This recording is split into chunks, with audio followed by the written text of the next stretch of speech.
Yeah. So my sister called up in the morning. So she said that with this process, nobody can get into liberation. Correct. That is true. You go by Bhuta Shuddhi, and then maybe there are some people who have been doing for years, lives together. They Yeah. can go. Yes. But So there is a movie called Bhakta Kumbhara. I think I don't know. I saw that. Yes. Okay. So that person, he's a potter by profession. Okay, and when his Bhuta Shuddhi happened, he was able to talk to Vitala, which is nothing but Krishna or Vishnu or whatever, in whatever form. So that is what happens when you are completely devoted to the God. So the process, what I explained yesterday, was the 21-day process where you do severe austerity for 21 days, wherein you do the vrata for that deity, and you are going to follow the niyama. Niyama is the most important thing in the Bhuta Shuddhi process. That is, we should have Shaucha, Santosha, Tapas, Swadhyaya, Ishvara, Pranidhana. This is the most important thing. Otherwise, what is going to happen is that the yama will break. That is the Satya, Asteya, Brahmacharya, and Aparigraha. Sorry. Ahimsa, Satya, Asteya, Brahmacharya, Aparigraha. So these are the 5 yamas. That shouldn't be broken. So the person should have worked for 12 years. So as per Ramakrishna Paramahamsa, that person should be celibate for 12 years. Then only he will be able to start with the Bhuta Shuddhi sadhana. So this is the process. Okay. But is it really possible in 21 days if a person is entering into this and doing it? Because it will take some time for him to adjust his mind. That means that some preconditions will be there, right? Yes. So the precondition is that he should be in full yama. He should have practiced yama. Yama is ahimsa. He should have practiced for 10 years or more. And Satya, he should have practiced for as long as he's been born till that day. Asteya is non-stealing. He shouldn't have stole anything at all in his life. Brahmacharya, he should have practiced for 12 years. Then Aparigraha, he should be practicing for 10 years. Then the niyama. That means where do you have this life not possible? That is the Bhuta Shuddhi process. So what they do is, what the earlier Varnashrama was there is that Dharma, Artha, Kama, Moksha, if we were to take that. So Dharma, for first half of the year, you will literally establish Dharma. That is this 5 yamas.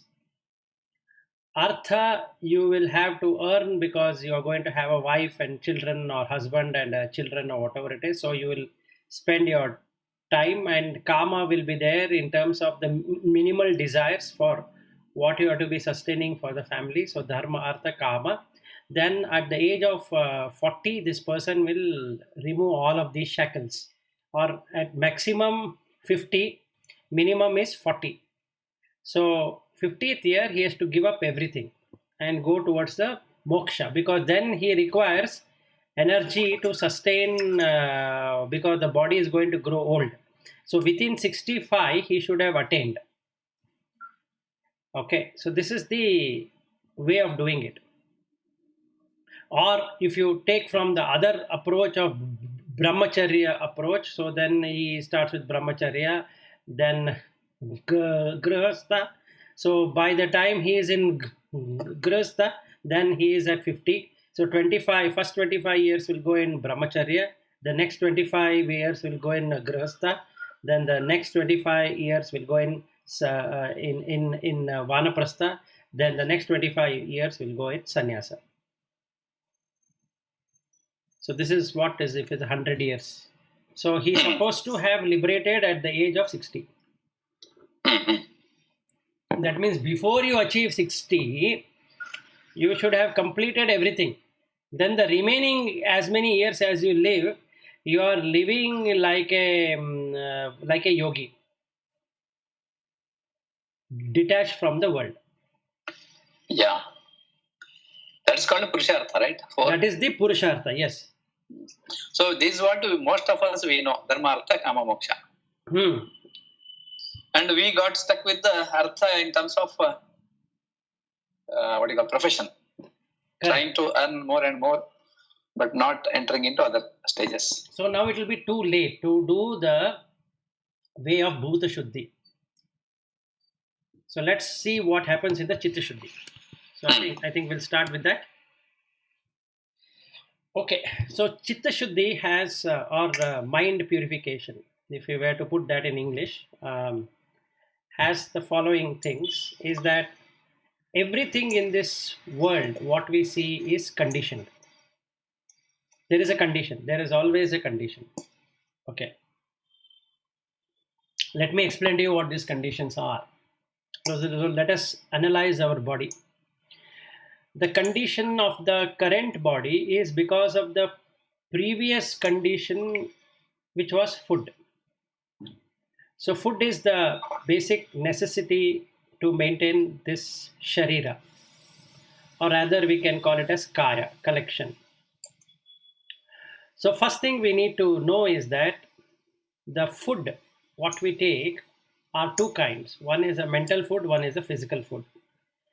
The physical food, you have no authority at all, because whatever is grown is coming from soil. So you can't, or anybody cannot take it as mine, even though we are buying the food stuff from the market, but nobody can claim ownership of that.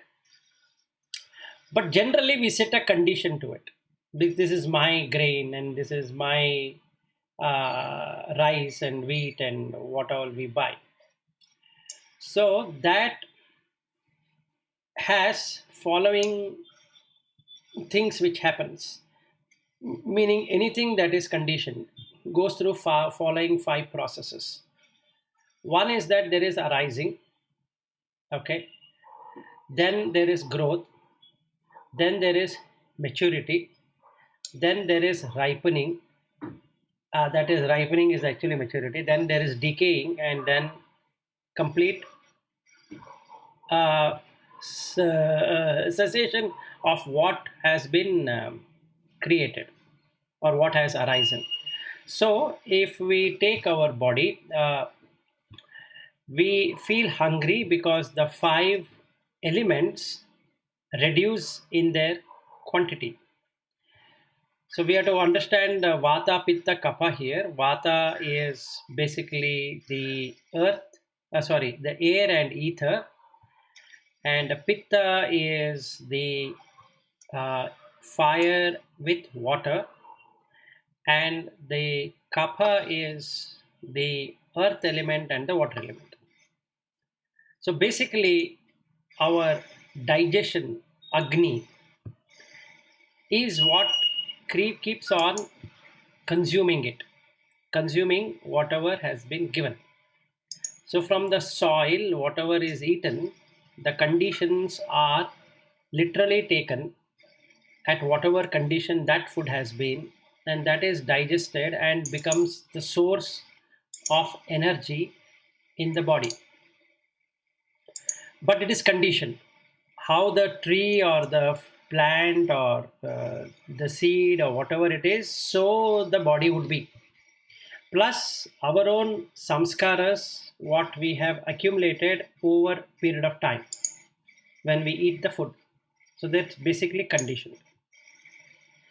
So when we eat the food, there is an arising, that the hunger arises. So the fire starts, ignites, then it grows, then it matures, then starts decaying, and then it will end. So when we put the food, goes through the 5 cycles, and you feel satiated. That means the stomach feels full, and later again we feel hungry and thirsty. This is the nature, and this is called as condition. So everything is conditioned. So if that is conditioned, then the breathing is also conditioned, because they link each other. So we have breathing which is conditioned. So the in breath is conditioned and out breath is conditioned. So heartbeat is conditioned, each organs are conditioned. This is one side of it, and we can look at it everywhere. So basically what is conditioned? The four elements condition the being. The being doesn't have any ability on its own to say that I will do this, I will do that. It is dependent, it is conditioned by the elements. Then we come to something called as dependency. Whatever the cause and the result, or cause and effect which happens, law of causation, is dependent on that very condition. So if we are healthy today, it is because not this person wanted to be healthy, it is because the condition is met for the person not having any disease, not because he or she wished that I want to be healthy. Nobody wishes that he or she wants to be suffering. So nobody asks for the diseases to manifest. I don't think so any animal or any human being would ever wish for himself like that I suffer from disease. But still the person suffers from diseases. Now the COVID or whatever we are calling the name as, it has got nothing to do with the person expecting it or not expecting it. It is because of the conditionality on one side and dependency on the other side. If the conditions don't favor for any virus infection to happen, that dependency is not there. So your health is dependent on that condition. Now we can put that for everything. For relationship, it is conditioned relationship, and conditioned because of the condition associated with it, you have dependency. So this is called as law of dependent arising. That is, everything arises on independence of something, and that something is the condition. Without a condition being there, there can't be anything at all to appear or disappear. So if we understand this conditioning, that is, it has arising, it has growth, it has maturity, then it diminishes and it passes away completely, then we can see that everything in this world is like that. The loka, what we call, is conditioned by a certain environment, and we expect that environment to work. So here it comes raga and dvesha. We want a particular condition to be there because we are dependent on that very condition. If that condition changes, then that dependency is gone. So there are like two reeds. So one side of the reed is the condition, and other side of the reed is the dependency. If you remove one of it, everything will fall down because it cannot hold.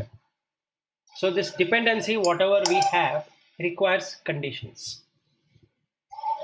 Now let us understand what are these conditions as we start penetrating them. Now the question comes, why are we born? Before that, we need to understand why are we dying and decaying. This is part of the nature, because there is condition. The food is the condition, and the dependency is on that condition. So if the vegetable, fruits and rice and all the cereals cannot sustain itself for a long period of time, not beyond 4 hours without feeding, certainly this body cannot stay beyond that. It is staying beyond that because we've been consistently feeding. So even if we don't eat for a week, we have enough storage of fat and muscles and all that, and then the body can consume. What is body consuming here? The fire can consume. So the decay and death, the condition for that is the birth. The birth to happen, existence is the condition for the birth. Then for existence to happen, we have this grasping for something or the other. And for grasping to happen, we have craving. That means we crave for something. I'm going to explain in detail what each of these things are. Then for craving, we have a feeling, and that is the reason we crave for something. Then for feeling, there is a contact. And for contact, there is name and form, nama and rupa. And with nama and rupa arises the sixth consciousness or the chitta. And then because of that, it becomes a cyclical. So you have name and form, chitta on one side, and chitta and the name and form on the other side. They keep on rotating. So that creates a circle, and this is called as samsara. So name and form are the conditions for the consciousness. Consciousness, meaning the consciousness here doesn't mean the pure consciousness. It is the consciousness which arises in the six senses. Okay. So this consciousness is a condition for name and form, and name and form is the condition for the contact, and contact is a condition for the feeling. Feeling is the condition for craving. Craving is a condition for grasping. Grasping is a condition for continued existences. Continued existence is a condition for rebirth. Rebirth is a condition for old age, death, and sorrow, lamentation, pain, sadness, distress to come.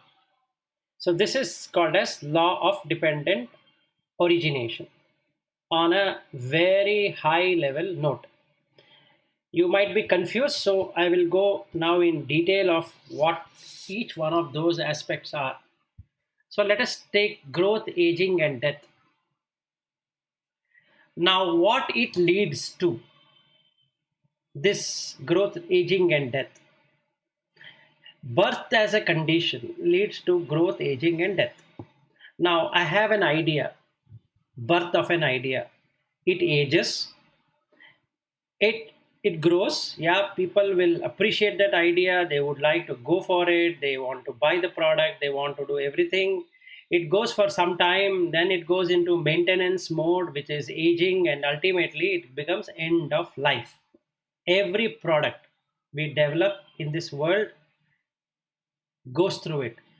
And it is very painful to see the product which had so much of effort put into it going into end of life. But that is the way we call it as the market, demand and supply. So the demand is there, you keep on fitting into the demand, and slowly diminishes and it goes away, because something else will come and that will cut this demand. So we have to come up with a new version of a product. So that product will enter into maintenance mode, and that will go into end of life. So if we see all the products, be it software, hardware, or whatever products we created in this world, birth is the condition for death. If there were no birth, then there was no death. So that means all concepts, idea of beings, expressions, connotation, whatever we have found, birth is the condition. If birth wouldn't be there, then there would not be any growth, decay, and death. Now, this is applicable on all the things, and especially applicable for life when we are born. So the question now is, what if the beings were not born into different realms of existence? Gods in the state of gods, astral beings in the state of astral beings, spirits or the Bhuta in their Bhuta form, demons in their demonic forms, human beings, quadrupeds, winged creatures, reptiles, and if they had not born in their own state, would there be anything called as aging and death? That wouldn't be at all. So that means even if we have a concept that also dies, if we take life with flesh and blood, that also is going to die, because that is the nature. So the bhutas, which are four of them, that is the prithvi, which is the solid element, which has smoothness and roughness to it, or hard and soft to it, whichever way we take it. Anything that is hard and soft. Liquid element, that is flowing and binding. fire element, which is cold and heat, air element, which is movement, and expansion, contraction.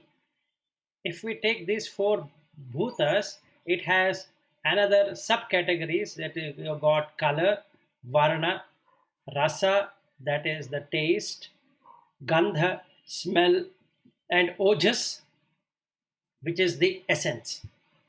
So these eight becomes something called as a Shuddha Astaka.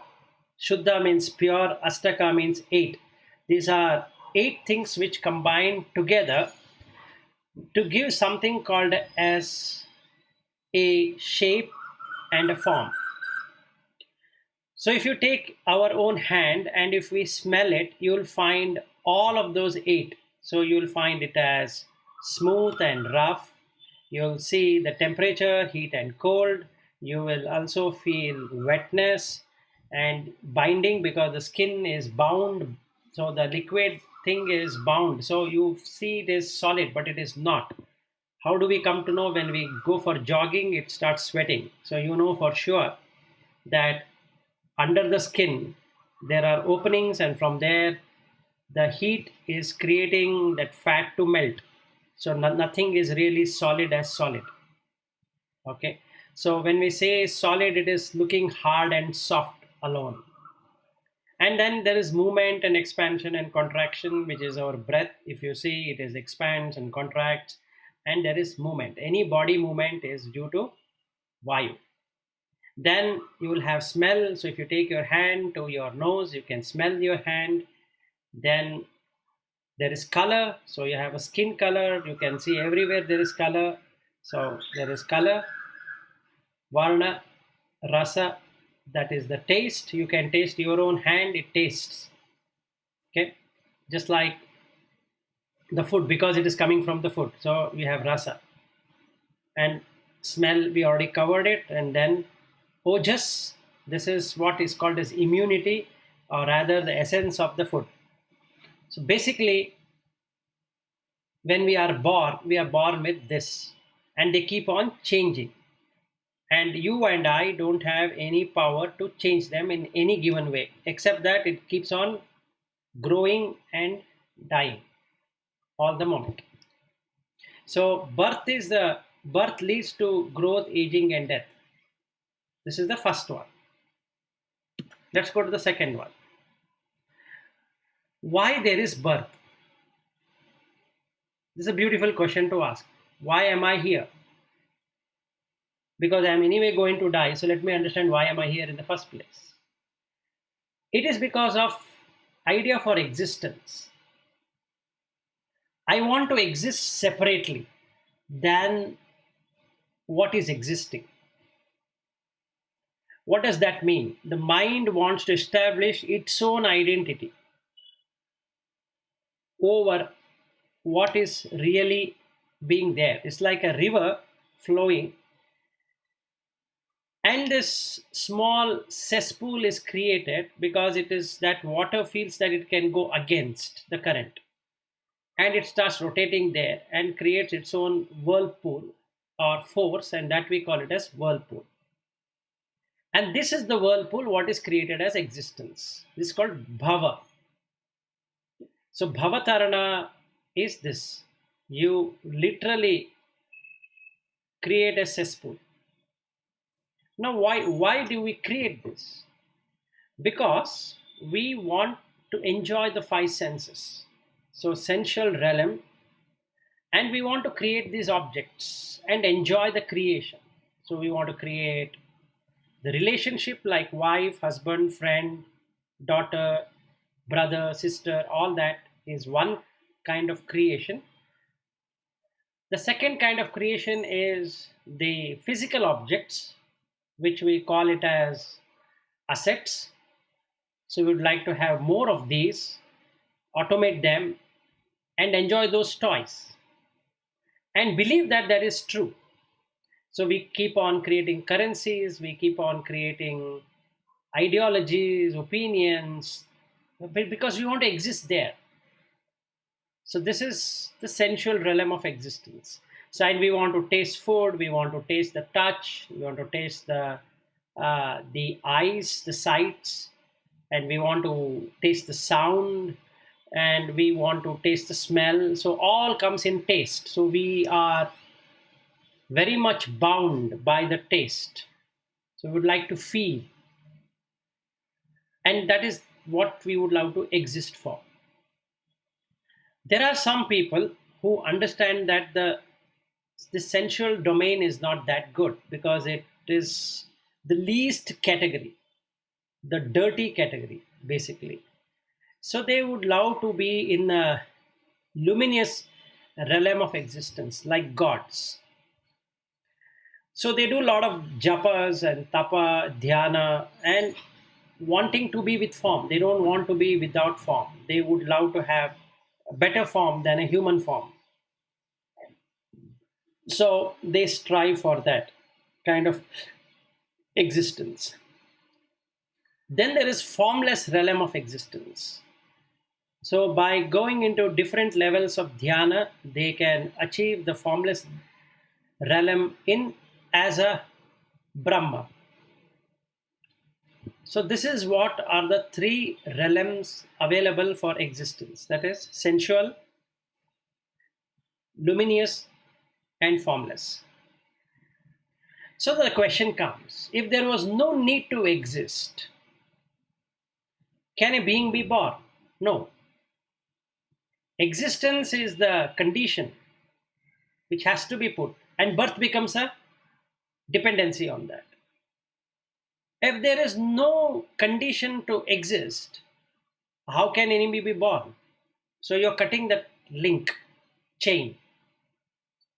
So in the dependent origination, what we saw just now is for decay, death, aging, decay, and death,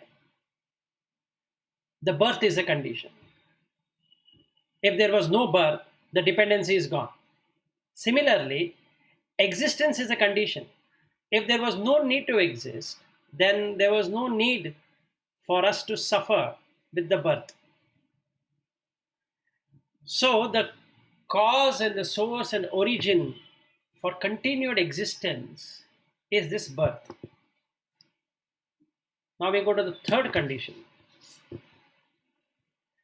Now, if something has to exist, then there should be something to hold it or something to grasp.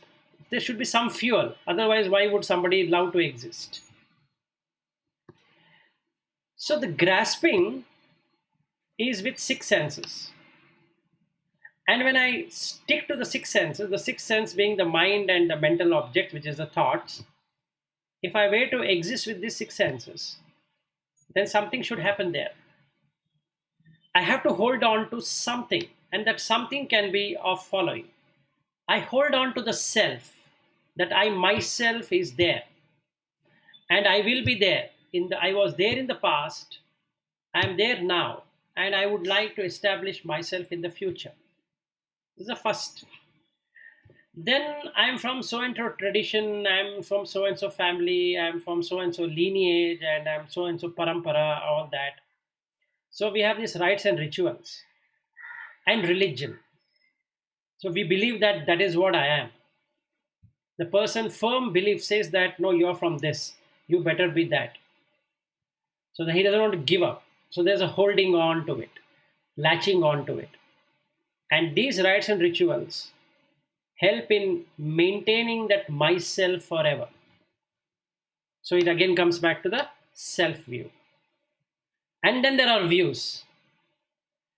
People give a lot of discourses, can give a lot of training programs, can give a lot of presentation, do this, do that, whatever it is. So then they comes to the view. My view is the right view and that other person's view is not the right view.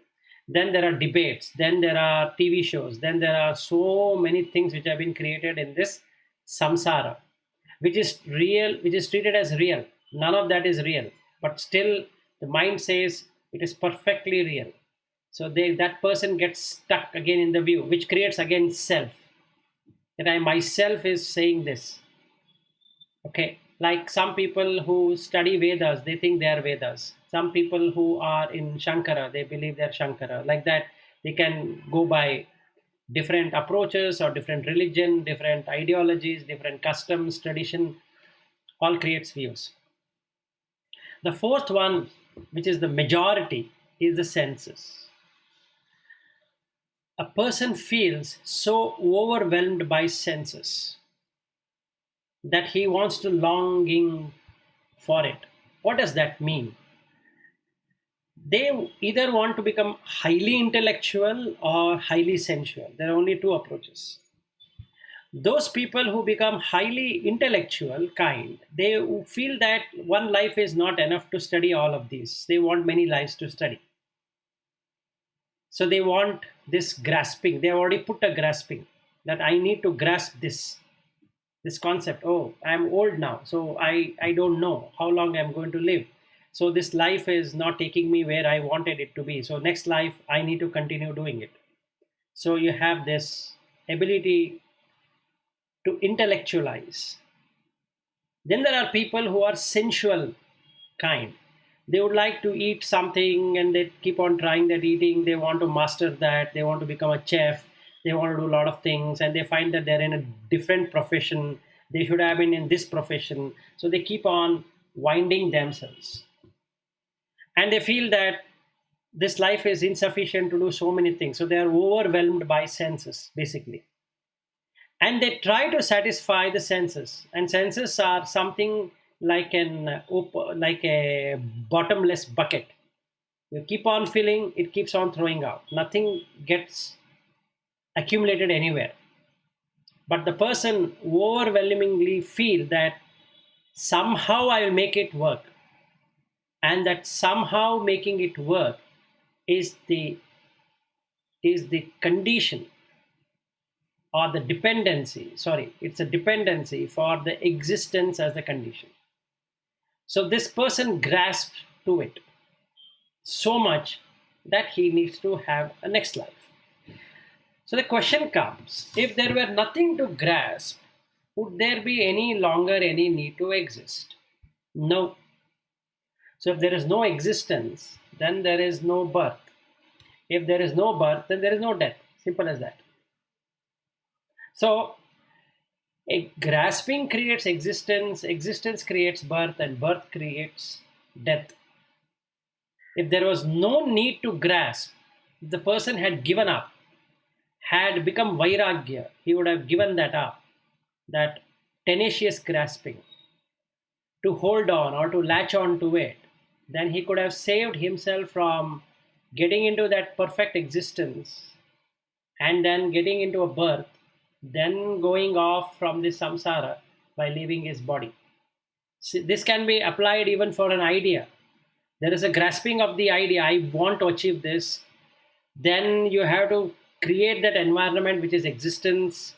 Then you are born, that means a person goes there to talk or present or whatever he wants to do. So much of preparation this person has to do. Then after the show, nobody cares whether the person had taken an award or reward or whatever, cash or whatever, or came in paper, came wherever, TV shows or whatever it is. After some time, nobody cares. So this is basically the madness of getting into grasping. Then we'll see why grasping happens.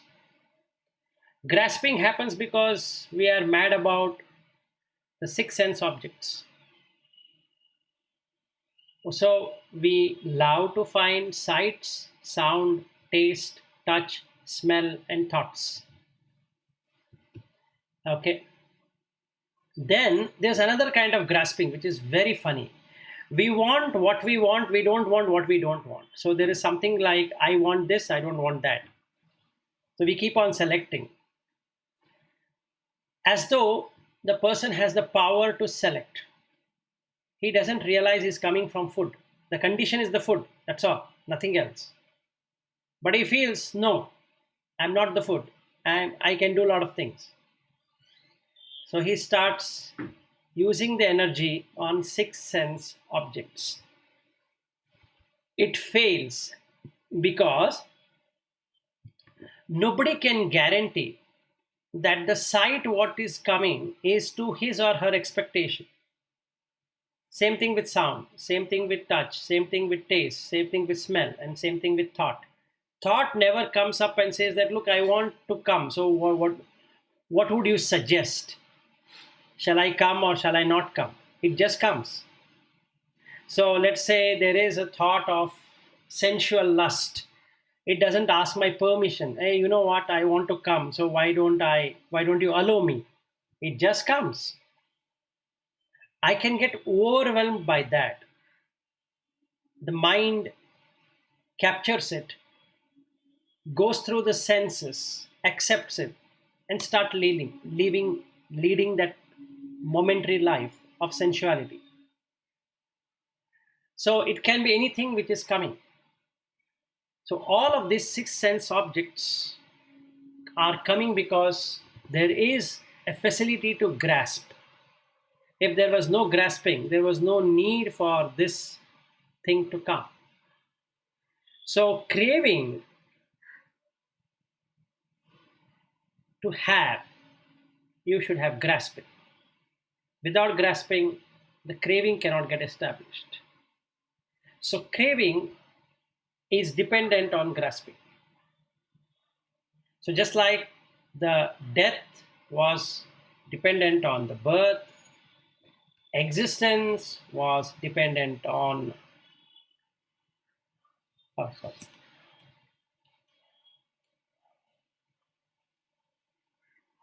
So for the existence to happen, if it was dependent, then the birth is the condition for that. And then when we move further, then for the existence to dependent upon, you should have the grasping as a condition. Like that, when we go here, we find that why are we actually doing this? Because we feel. So there is feeling. Feeling comes in three varieties. One is a sukha, that is pleasurable. Another one is dukkha, which is painful. And another one, which nobody knows, can feel it, is neutral. You neither feel happy nor you feel sad, or neither you feel pleasurable or painful. So a being would like to create that feeling using his senses. So using his sight, that is called as chakshu in Sanskrit and chakku in Pali, he would love to create a feeling there. Like that, shrota in Sanskrit and sota in Pali. So each one of the sight, that is eye, ears, nose, tongue, and the body and the mind. So these are the six senses which this person wants to feel. So if there were no need for feeling born out of those senses, there would be no longer to crave. So feeling is the cause, the source and origin and condition for craving to work up. Now the question comes, why do we crave? Because we feel. Now why do we feel? Because we crave. So it becomes cyclical now. So in dependence upon the feeling, there is craving.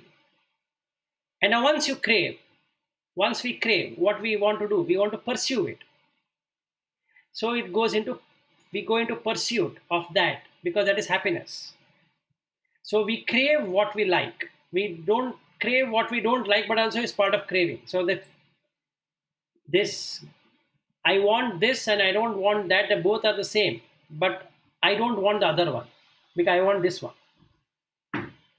So basically, even if you see our today, from March onwards, we are into this COVID and all that. It is a mental creation, but it looks so real, so overwhelming, so challenging, so mentally exhausting. Why? Because I don't want it. Now I want to blame somebody for that. whoever is the creator of that, and I want to say that how can you create like this? Because there's a pursuit. What was the pursuit? The pursuit is for gain. The person who created gained something out of it. The person who losing it doesn't want to lose it. So there is always the pursuit is for gain. And this gaining is always with a decision making. Should I do this or should I do that to get the maximum profit, maximum gain? And because of this profit mentality, what we have embedded with us, it creates greed. And since it creates greed, it creates desire. And all desires ultimately ends up in lust. So we get into desire and lustful thoughts because we want to earn something from there. It can be an idea, it can be a concept, it can be a project, it can be profession, it can be personal, it can be whatever. It can be drugs, it can be, you see now how much people are charging for this COVID test and all that. There is a profit. So every person would love to make best in anything and everything. So people are making money in mask, they're making money in sanitizer, they're making money in everything. So there is something there, right? So there is always a decision making because of the gain. And that creates desires and lust. And because of that, there is attachment.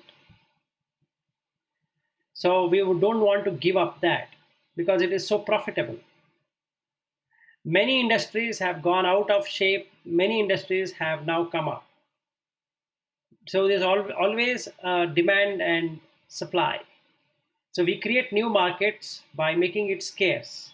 And we try to destroy the market which is in demand so that you can start building what you want.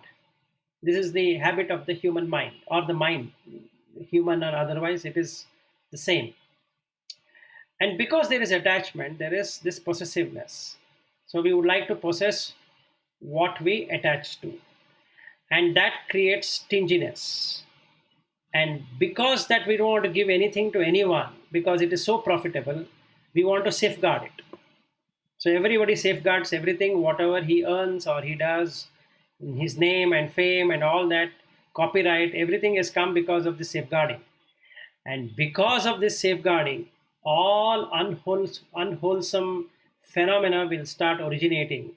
Like people will slander, people will tell lies, they steal, they quarrel, they come into conflict, they use weapons, they use disputes, they use everything possible because they are wanting to safeguard. So basically, if a person were to understand the feeling and craving, he can come out of it. But our mind is stuck. It feels what it craves and it craves what it feels. So it keeps on going and going and going and going in circle. So the cause for dispute is the safeguarding. The cause for safeguarding is stinginess. The cause for stinginess is possessiveness. The cause for possessiveness is attachment. And the cause for attachment is desire and lust. And the cause for desire and lust is the decision making, what we made. The decision making cause was the gain in the mind. The gain came because of the pursuit. The pursuit came because of the craving. And craving became because of the feeling. So if we never felt, we wouldn't have done all of these. Because we feel, we do it. And why did we feel? Because of six senses. Simple. And feeling can happen only through six senses. Any questions so far?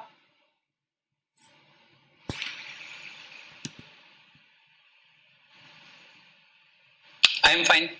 Okay. So I understand everybody is fine. Nobody is talking.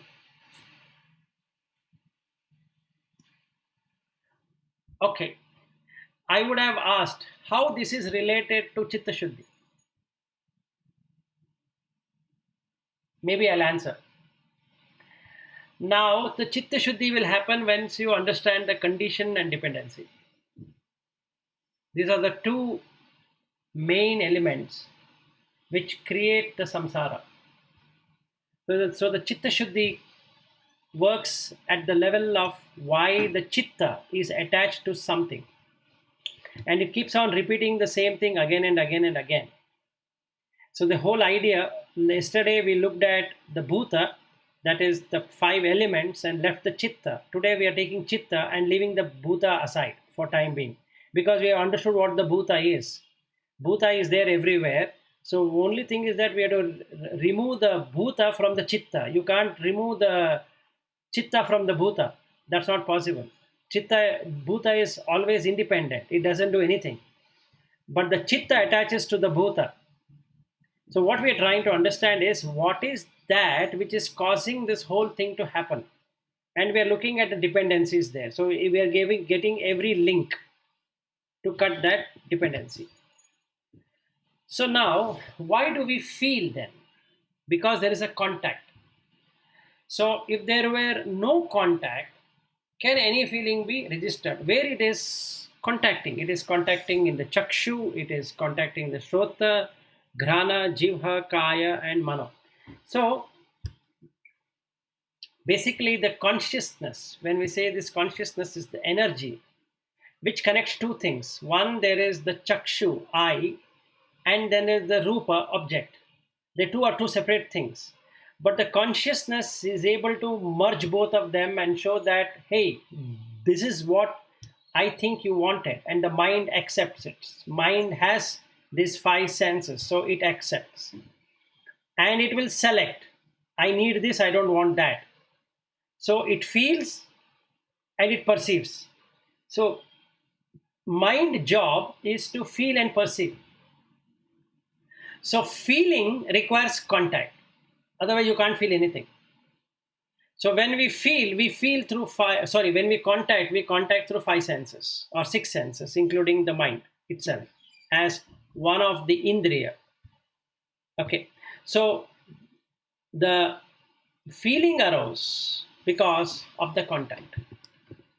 Now why that contact, what it's going to do when it joins itself with nama and rupa, name and form. This is where the Buddha teaching is more detailed in nama and rupa than what we find elsewhere. He has given various scenarios to explain what is this nama and rupa. So let me explain to you what is nama and what is rupa. These are 2 collections. The nama, naming, if we were to name something, is, first thing is, we need to feel something. Along with feeling, we need to perceive something. Along with the perceiving, we need to have an intention to name something. Along with that intention, we need to have a contact with something. And then only attention happens in the mind. The chitta gets attended. Otherwise, the chitta is not attended at all. I again repeat, the naming to happen is, one, I need to feel that I need to name something. Let us say I'm seeing a tree. I'm not interested. So then there is this feeling doesn't happen, perception doesn't happen, intention doesn't happen, contact with the tree doesn't happen, and so the chitta does not arise. Okay? These are the 5 things.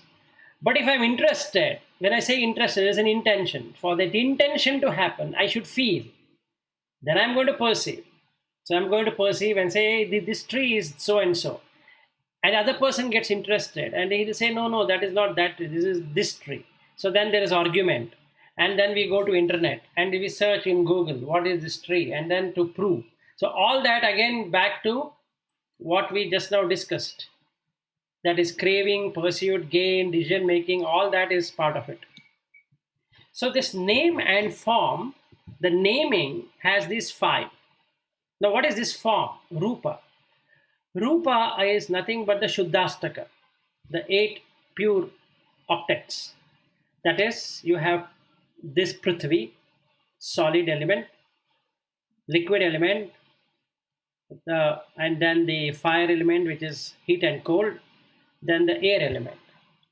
Then you have color, taste, smell, or gandha can be put as fragrance or whatever it is. Then oja is the essence. Now we don't know that what we are naming is only these 8, but we give it a different flavor. So we call this 8 as a chair and call something else as a table, just because the shape is in our mind and everybody calls it. So we know what is a chair and what is a table. And then we are going to call something as a computer. Then we call something as a cabinet. Then we call something as a person. Then we call something as a human being. Then we call something as a fair person. And is a dark person. Is a short person. Is a long person. He's a female. He's a male. And like that we keep on identifying and identifying and identifying, because we have an intention to identify. That's the whole gimmick of it. But then the question comes, what if there was no shape? Can you identify anything? No.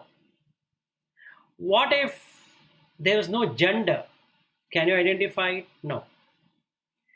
If there was no symbolic representation or identification of that object, can you identify? No. If there was no purpose to identify in the first place, can you identify? No. That means the nama and rupa can only work only if these 4 are there. That is, it should have akara, size and shape, linga, gender, nimitta, symbol, uddesha, the purpose. If these were not to be there, there is no way anybody can interpret what he or she is saying, because you cannot describe. And what cannot be described can never be designated. And what cannot be designated, you cannot use it verbally. So there's no verbal impression at all. You just see, and you know it is only Shuddhastaka, these 8 octets. So your mind is pure now, because there is no worrying over this nama and rupa. This is the first case condition. And the second case condition is, if the description,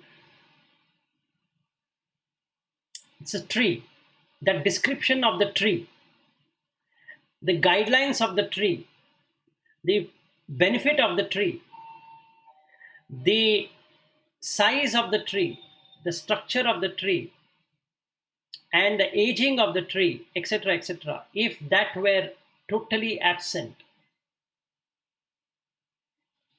in the form group, can anything be registered in the name group? Not possible. That means you will never get a feeling, you will never be able to perceive, you will never be able to intend what it is, you will never be able to contact, you will never be able to set the mind on that object. Beautiful. Because on one side, naming is just the naming based upon these 5 to identify the 8. Now what is happening is, there is nothing registered on that name group at all. That tree, that man, that person, whatever it is, you have no verbal or mental impression of that very thing.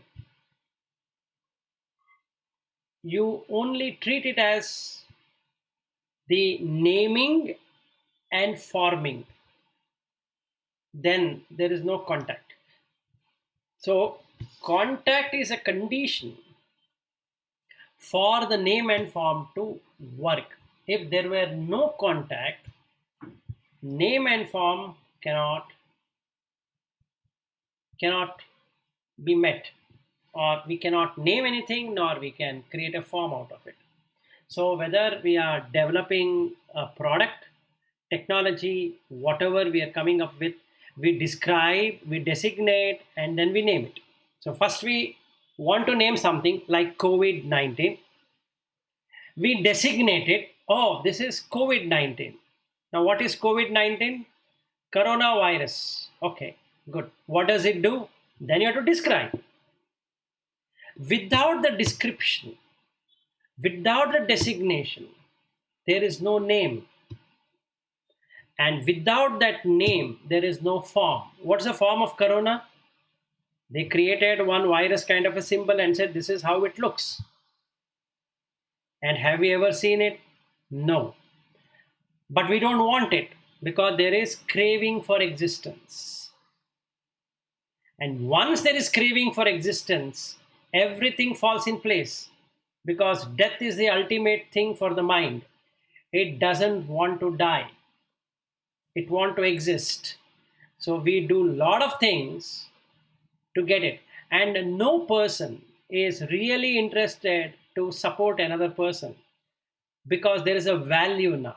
This virus has created a good value. There's a value stream. So they are projecting it because it makes good, valuable impression.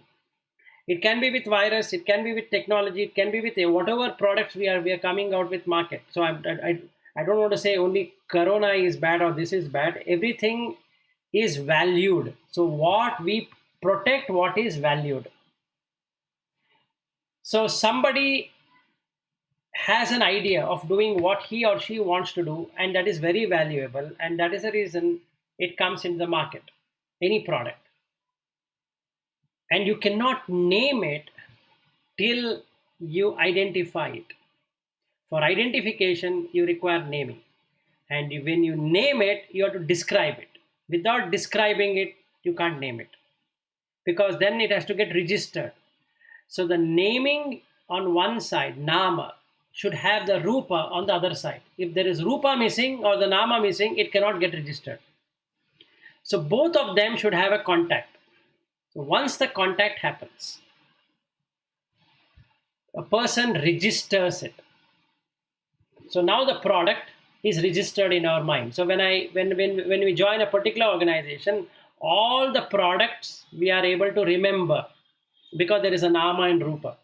As soon as we come out of the mother's womb, the name is given, nama. That is, there's a feeling, there's a perception of what the name should be, there's an intention from the parent to name, there is a contact with that being which has come to name, and there is this mental attention.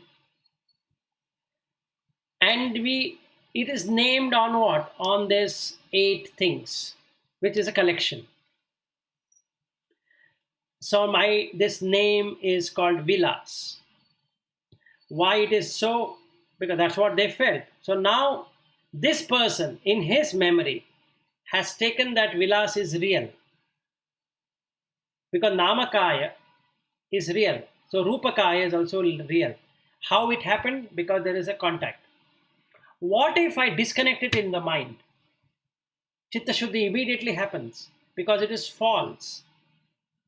It's only Prithvi, Apo, Vayo, Tejo, Varna, Rasa, Gandha, Oja. These are the 8 things which is named on, and they are not mine. They existed even before I came into this world, and they're going to exist after I go from this world. So there is no way I can retain it.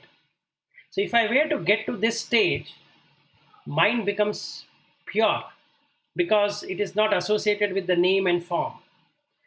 And the name and form, once a person holds it, the contact is made. He will immediately contact with his 6 senses, because there is a feeling. So it goes in now in cycle. So craving creates feeling, feeling creates craving. So it goes like on cycle. So now, apart from this nama and rupa, even the consciousness creates something like that. Consciousness of 6 senses. So consciousness is the condition for nama and rupa. Now what happens? Let's say there is an inception of an idea. What if there was no idea? Can any conscious thoughts can come on that item? No. Similarly, what if that conception did not happen between mother and father? There can't be any child. Only when the consciousness descends into the mother womb, then something can be said about growing. And we can identify by name and form. Like what? We can say zygote, blastocyst, embryo, fetus, and child. If that was not there, you cannot really recognize anything. So, consciousness not being there, this naming of zygote, blastocyst, embryo, fetus, and child can never be done. And then, even after descending into the womb, the consciousness were to depart in the third month, or in the second month, or in the first month, or whichever month, or as soon as the child is removed. Can the name and form automatically grow as a child to an adult? No. Without consciousness, it cannot grow. It's just a piece of meat. And actually, initially also it was just a piece of meat. It was in the tree or in the plant or in that animal, what that person has eaten. So it has gone into the sperm and has gone into the ova, and then it is getting generated because of consciousness, not because the being was there in the first place. So the consciousness is a condition for name and form to exist. Without consciousness, there can't be any name and form also. So if the consciousness of a young boy or the girl were to be cut off, let us say of the 4th year, 5th year of their life, they're cut off, they're dead. Now, can the name and form grow independently without that consciousness? No. We have to cremate that body. Why? Because there's no consciousness. So, nothing in this world can grow without consciousness. To identify, you require consciousness. Without consciousness, what will you identify? Nothing that can be identified.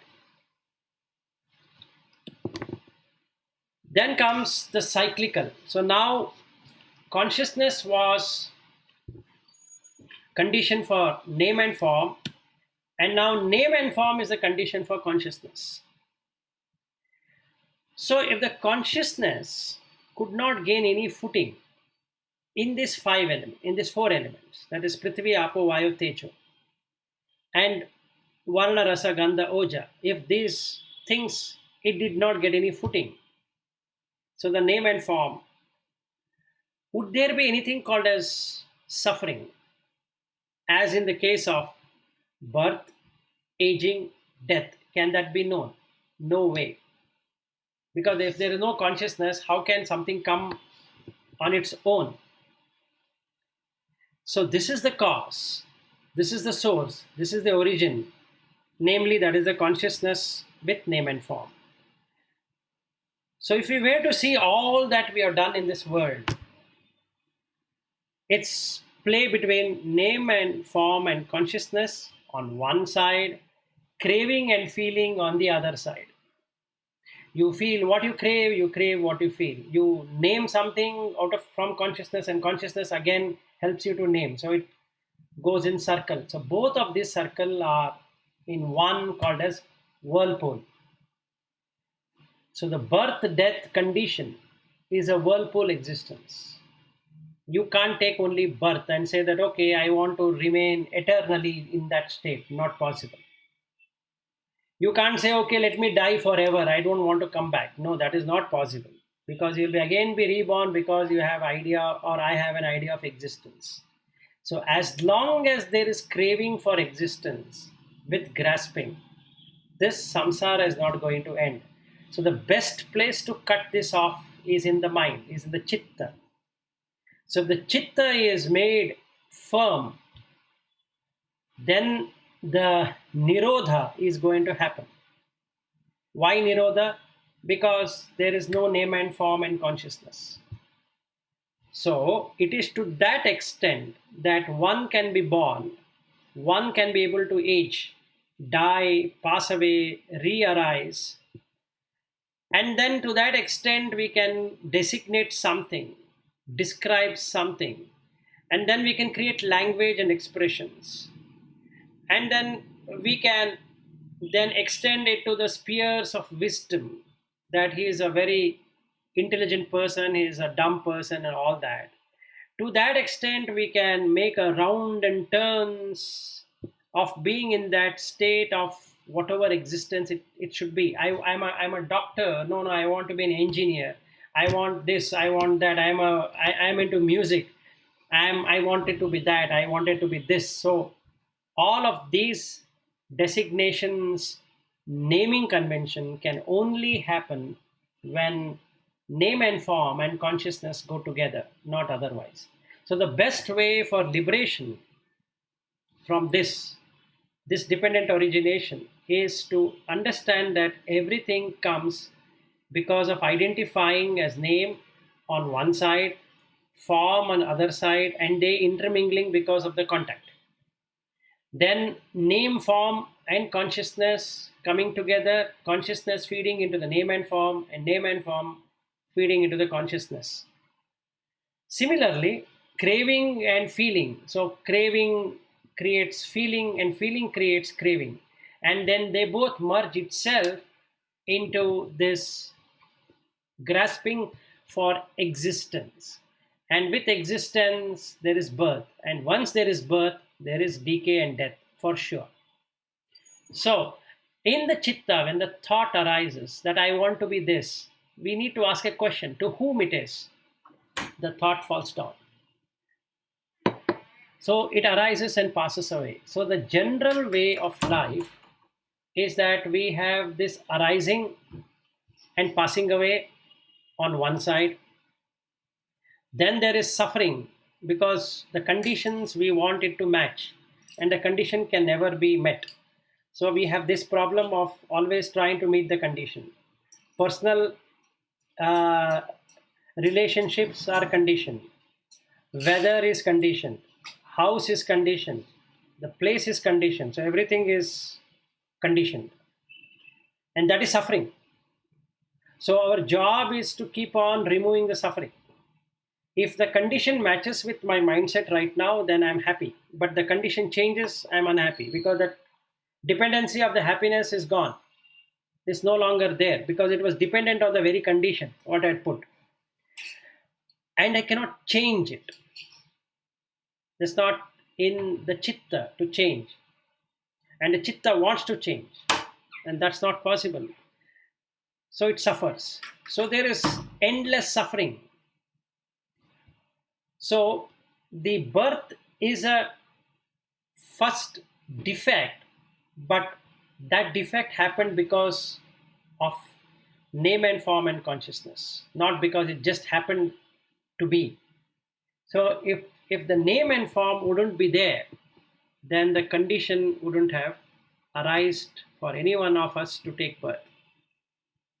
So name and form are the conditions for consciousness. Consciousness is a condition for name and form. Then the name and form becomes a condition for the contact.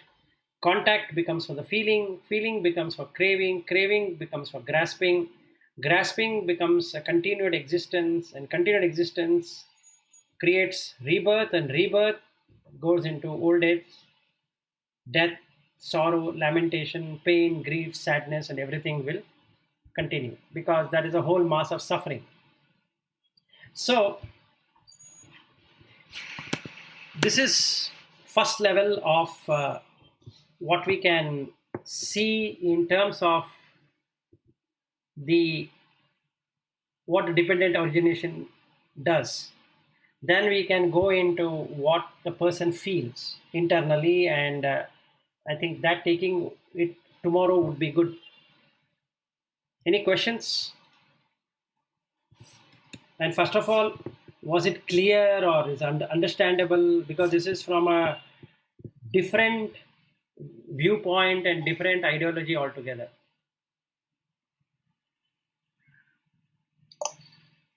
I think the gist of all this discussion is name and form, right? Yes. Chitta Shuddhi. Chitta Shuddhi. So name and form removal is the Chitta Shuddhi. Yeah.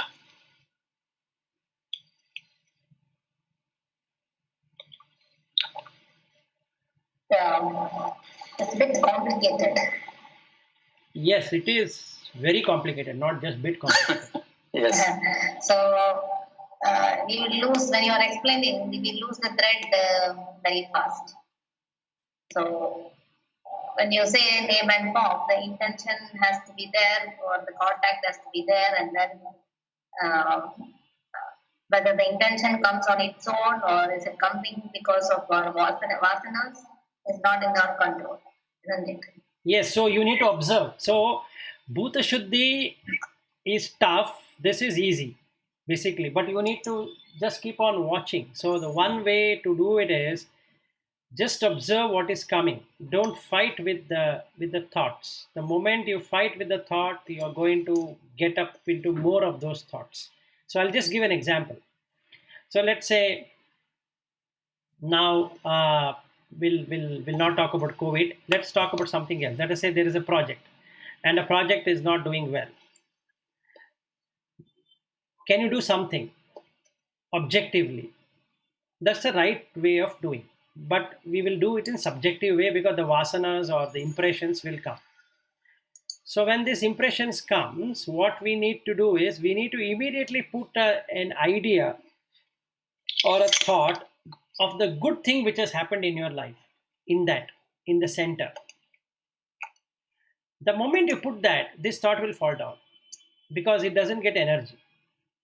Then slowly you can manage what needs to be done.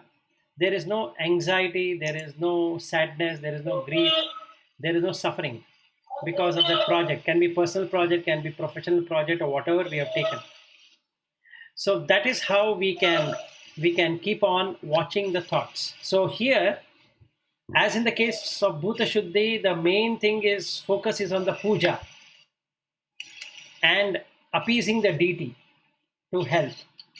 In the case of Chitta Shuddhi, it is nothing to do with the deity or anything. You understand what are these bhutas, basically, and don't name it, don't create a form out of it. Just observe.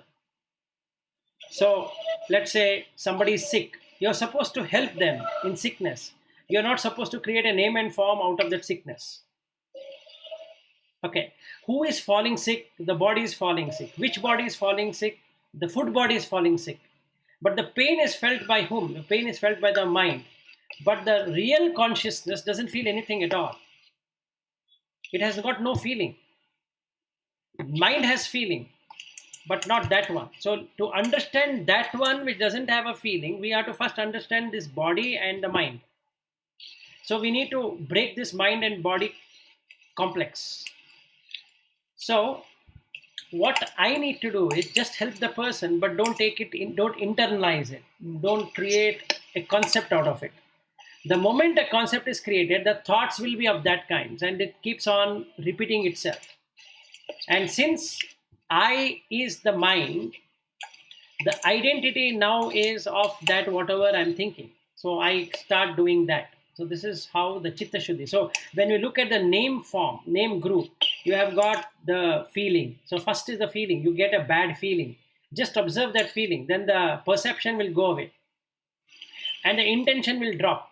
If perception and feeling get stronger, intention becomes very strong. And once the intention becomes strong, it gets contacted with whatever you don't want to get contacted with.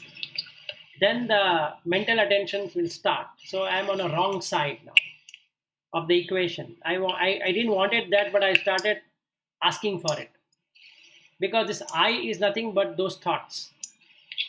So now what I need to do is, out of the three thoughts, that is, we have already covered that, but it is good to cover again, is that you have a good thought, you have a bad thought, you have got a neutral thought.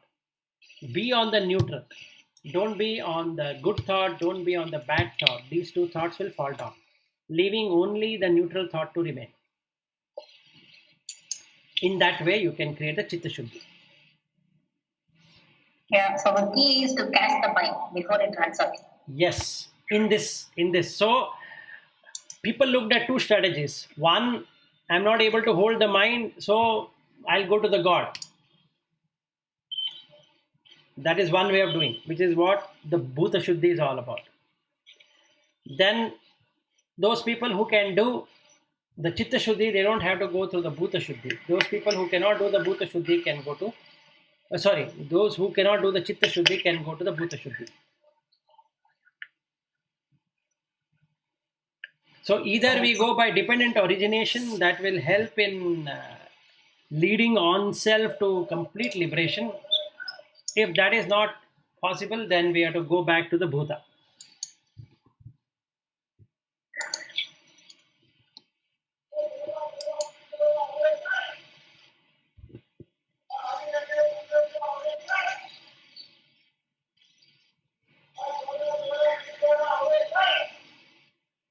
Yeah, both are difficult. Both are difficult. Yes, yes. Yes, both. See, nothing in spirituality comes free or easy. Yeah, that is true. Bhuta Shuddhi is in one way difficult because of the time it takes, and Chitta Shuddhi is something because until you are able to grasp your mind, it runs away with your vasanas because you won't even realize it comes, and then it goes in that direction. Correct. Even before you recognize, and you'd have already gone.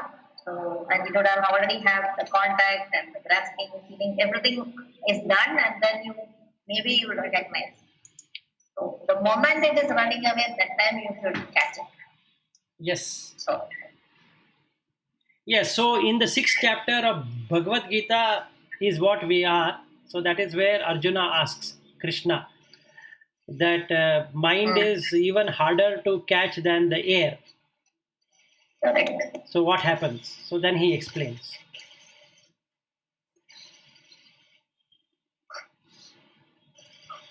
So both has to be done together, and then probably there is a chance that something will get purified. No, it will never work.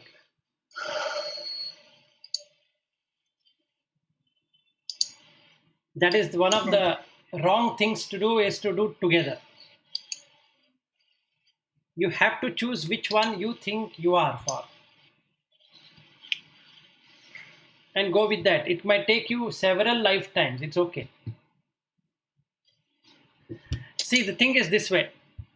This dependent origination, completely understood by anyone and practice, he can liberate himself in this life for sure, provided he dedicates, because he doesn't have to worry about the Bhuta Shuddhi. He just have to look at what is happening in his thoughts. That's all. The remaining is taken care. Bhuta Shuddhi automatically happens because the Chitta is pure. It gets purified. Now, let us say it doesn't resonate with me for whatever reason. Then I have to go by the Bhuta Shuddhi. Then it's a long process, but it works. In whichever life it works.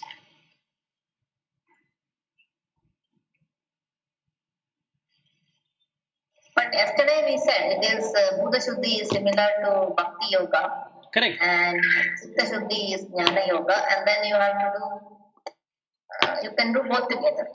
Yes, you can do both together once you reach a certain stage. See, now I'm starting, let us say.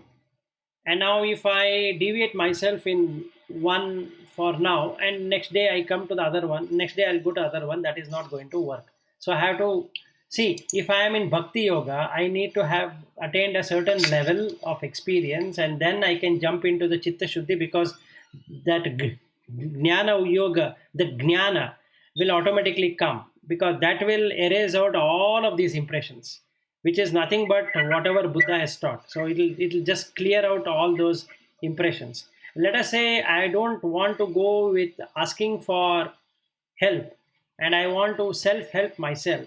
Then the Chitta Shuddhi is the right thing for that person. He has to go to a greater extent, and then he will so much be overwhelmed by loving kindness that he starts praying everyone, because now he finds that he and others are no different. So both will lead to the same outcome. So then from that point onwards, the Jnana Yoga and the Bhakti Yoga, they go together.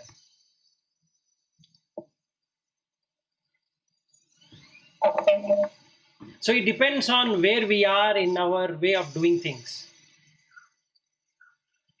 So these are the two approaches. I've only spoken half of this. Tomorrow I'll take the other half. That will conclude the entire cycle, and then we can see what can be done.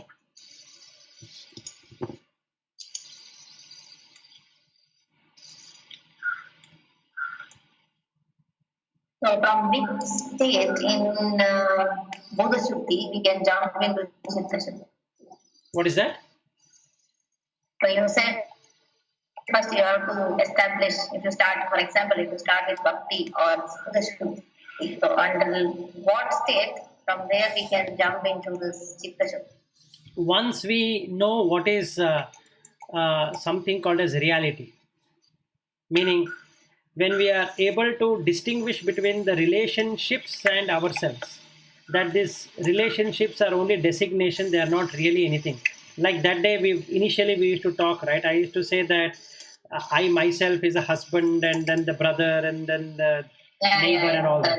So if that goes deeper into my mind, then I can jump into the Chitta Shuddhi, because that will remove all of this name and form. Okay. So by doing bhakti yoga, you are basically coming to that. See, what is that in bhakti yoga? You will literally establish a deity in yourself, cutting out all the relationship with outside world. Correct? Yeah. So then you will see husband, wife, brother, sister, son, daughter, everything is part of the deity. Mm-hmm. That's all what it is. But we need to go with one deity. We can't go with many deities and do all kind of different pujas and homa and all that. That is wrong, because that doesn't lead there. You have to go with one deity. Think everybody is the same. Everybody has the same deity inside him. And then you come to what? You come to realize that there is no thing called as husband, wife, son, daughter, parent, this, that. They are only designations. They are not really there. They're based on their own karma. They have not come into being because I wanted them to come into being. No, they have come into being because they have to do something in this world, not because I called them. At that level of bhakti, I can get into the entire Chitta Shuddhi. Same thing with the Chitta Shuddhi. I come to this place, then I see everybody as same. So they both merge. Okay. So what is the practice? The practice is to either set a deity so that all these relationships, whatever is there, is eliminated. That is the Bhuta Shuddhi. Or investigate the reality. Don't worry about the deity or anything. Investigate what is this Prithvi, Apo, Vayo, Tejo, 4 elements, and also understand the relationship what we are setting on those 4 elements and calling as whatever it is. That will clear off lot of mental dirt which has been accumulated in various lives, and then a stage is set to see things as it is, that they're just only 4 elements. There is no thing called as husband, wife, and son and daughter and all that. Yes, there is a relationship, but you need to do what you're supposed to do, but not get overwhelmed or carried away by that. So then from then onwards, the bhakti and jnana will meet. So then it is only jnana which happens.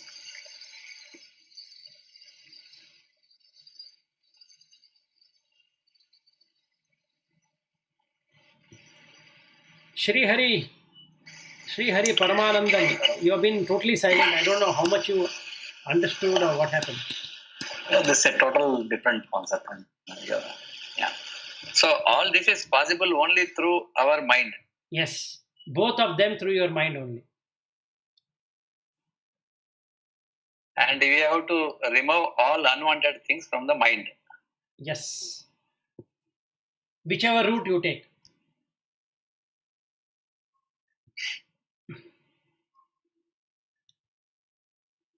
And our various acharyas taught us in different techniques.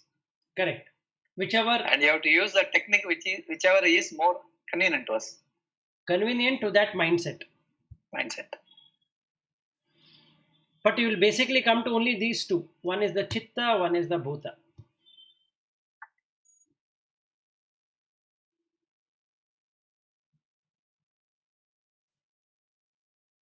So Bhuta is it is from solid to the subtlest, and Chitta is the subtlest possible, right? Yes. See, it is like this, but let me explain to you in a very easy way. If you take the Prakriti and Purusha, right? Prakriti includes what? Prakriti includes all of that is moving. Purusha is something which is stable, Dhruva. Shiva, you said yesterday. Prakriti is a Parvati. Yeah, Prakriti is a Parvati, Shakti, right? Shakti is always moving. Yes. Anything that moves is unstable. Yes. So everything is moving. Nothing has remained constant. So first we have to understand that every relationship we set is on water. Yeah, it is continuously changing. It is not only changing, it is erasable. It erases. Yes. So that means it is not true. Whether you take Bhakti Yoga or you take Chitta, it doesn't really matter. What we need to understand is, if we take this, then you have a movement. Anything that moves cannot be held as permanent. If you hold anything that is permanent, is liable to suffering, dukkha, and you don't have any control over it, so you can't do it. That means you don't exist there. Whatever you say as you is not real you. It's very simple. So knowing this, you can know through bhakti or you can know through chitta. So you go by bhakti through the Bhuta Shuddhi, wherein you understand what those 5 elements are and you stop attaching to those 5 elements, or you go to the Chitta Shuddhi and from day one itself you will come out of the 5 elements. Billa, sorry to break you. I'll have to jump to another meeting. Yeah, sure. Same here. Thank you. Okay, thank you. Yeah, so, go yeah. ahead.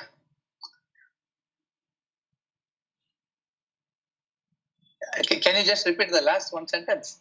The last sentence is, but it's like this. So we need to purify the 5 elements through the Bhuta Shuddhi, and Yes. then the Chitta will become purified, which is what the Bhakti Yes. Marga is all about. Clear. That is clear. That is clear. Now, from day one itself, you disregard the 5 elements. Right now itself, you disregard the 5 elements. Don't worry about purification or anything. You purify your Yes. Chitta of the connection with Yeah. the 5 elements. When there are no 5 elements, automatically it's a pure Chitta. It's There pure is nothing Chitta. connected. Exactly. So that is the Jnana Marga. That is means through your knowledge you are disconnecting. Understanding that and you are disconnecting it. Yes, that is a Other direct. one is you are surrendering and you are purifying and taking it away. Exactly. So who is surrendering? The ego is surrendering. Ego is surrendering. Nama Rupa is gone. Other side also, this side also. Correct. Now here on the Chitta side of it, you keep on hammering to the ego that, boss, try to see, you cannot have earth element with you. You never brought it in the first place. When did you bring the fire element? When did you bring the air element? When did you bring any element at all? It was there even before you were born, and it is going to remain after you go. Yes. So why are you holding on to it? And after some time, Actually, I am not Prakriti, I am only Purusha. That is what repeatedly you are telling to your mind. Exactly. So the mind will then break. And because of this magnetic, attraction power, we would like to be together with the Prakriti, and when it is not permanent, there is no meaning in that. Because you will have something today, because of the time factor, you will lose the same thing tomorrow. Correct. Prakriti is always moving. It doesn't stop. It doesn't care. So enjoy watching yourself. What you call from you. Everything enjoy is watching. Enjoy yourself with you. Exactly. And don't worry about Prakriti. No, you watch the Prakriti through you. You sit down in a bank of the river and enjoy the water flowing. Don't get into the water. Yeah. If you get into the water, you have to swim.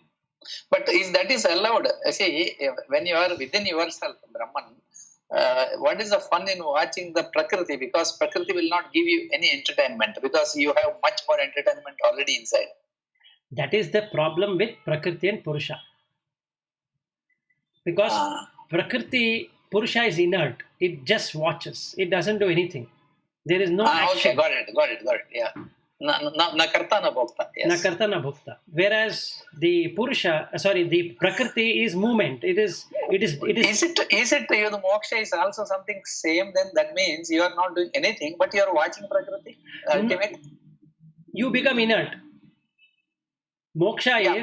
But when you are become inert, are you watching Prakriti or no? You withdraw yourself from yourself. That is called mukti. Yeah, or in other words, I can say Prakriti is also part of Purusha finally, because there's nothing called Prakriti. Exactly. Completely into Purusha. It was manifested. Now it has gone back to unmanifest state. Unmanifested. Yeah, correct. It's unmanifested. Potential form. Yes, it goes back to the potential form. There is no expression. That is called laya. Completely, laya. What you call it? Jala, completely pralaya. Laya. Correct. Okay, I think I have understood at that level now. Good.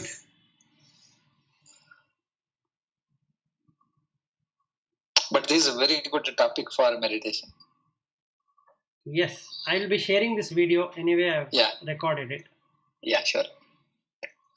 Thank you, Vilas. No problem. And then tomorrow we'll continue the other part of it.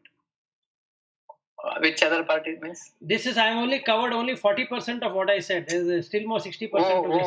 Okay. Fine. So that means today's thing understood. Intellectually understood today. Yeah. So tomorrow we will finish that and then we'll see how do we practice. Yes. Then we can do practice of both. The Bhuta Shuddhi, also the Chitta Shuddhi, and then we can see where we are. Yeah, because today when you are doing the last part, I was feeling like I am watching the Prakriti in a meditative way. That's the reason I was suddenly got that some jerk. Okay. Last few minutes. Good. Okay then, thank you. Okay, thank you everyone. Bye. Thank you, Vilas. Yeah, thank you. Bye.